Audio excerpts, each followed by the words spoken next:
आज के क्लास में हम लोग लाभ हानि के बारे में जानकारी प्राप्त करेंगे। उससे पहले हमें क्रय मूल्य और विक्रय मूल्य क्या होता है ये समझना जरूरी है।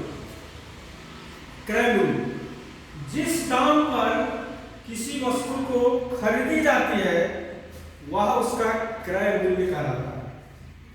क्रय मतलब खरीदना। विक्रय मूल्य नाम से यह स्पष्ट है, जिस दाम पर कोई वस्तु बेची जाती हो उसे उसका विक्रय मूल्य कहते हैं। और दोनों की परिभाषा श्याम पट्ट पे लिखी हुई है। जिस मूल्य पर वस्तु खरीदी जाती है क्रय मूल्य, विक्रय मूल्य हो गया जिस मूल्य पर वो कोई वस्तु बेची जाती है।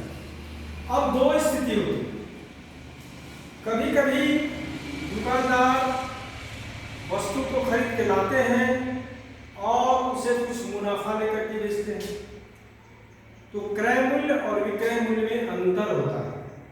क्रय मूल्य कम होता है, विक्रय मूल्य अधिक होता है। उस स्थिति में लाभ होती है। तो लाभ का ये सूत्र, लाभ बराबर विक्रय मूल्य घटे क्रय मूल्य, यानी जितने में वस्तु बेची गई उससे जितने में वह खरीदी गई उसको घटा देंगे तो हमें लाभ आसानी से निकल जाए। कभी कभी ये भी होता है कि वस्तुओं को कम दाम पर भी बेचना पड़ता है, जितने में वह खरीदी गई उससे कम मूल्य पर। उस स्थिति में हानि होती है और हानि निकालने के लिए क्रय मूल्य में से विक्रय मूल्य को घटाना पड़ता है। चूंकि क्रय मूल्य अधिक होता है और विक्रय मूल्य कम हो जाता है, इसीलिए हानि की स्थिति हो जाती है। तो ये स्थिति भी कभी कभी दुकानदार को फेस करना पड़ता है। जैसे कि इसे उदाहरण से हम समझते हैं। ये एक ग्लास है मेरे हाथ में, जिसे मैंने 50 रुपए में खरीद के लाया। कितने रुपए में? 50 रुपए में। और स्वाभाविक है कि जिस दुकानदार से मैंने इसे खरीदा वह इससे कम मूल्य पे इसको खरीदा होगा, यानी कि उसने खरीदा होगा कितने रुपए में? लगभग मान लेते हैं 40 रुपए में। इस परिभाषा को तत्काल हम मिटाते हैं। अब यहाँ पे ग्लास का क्रय मूल्य हो गया कितना?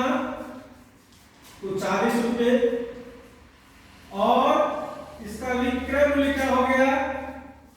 विक्रय मूल्य हो गया बराबर 50 रुपए। तो स्पष्ट तौर पे यहाँ लाभ की स्थिति है और कितना लाभ हो रहा है तो हम अभी घटा देते हैं। लाभ बराबर विक्रय मूल्य माइनस क्रय मूल्य। तो 50 रुपए घटे 40 रुपए, यानी कि 10 रुपए। दुकानदार को 10 रुपया लाभ। अब इसे हम लाभ प्रतिशत के रूप में भी समझ सकते हैं। इसी का यदि कहा जाए कि लाभ प्रतिशत क्या होगा, उसका भी हम फॉर्मूला देखते हैं। लाभ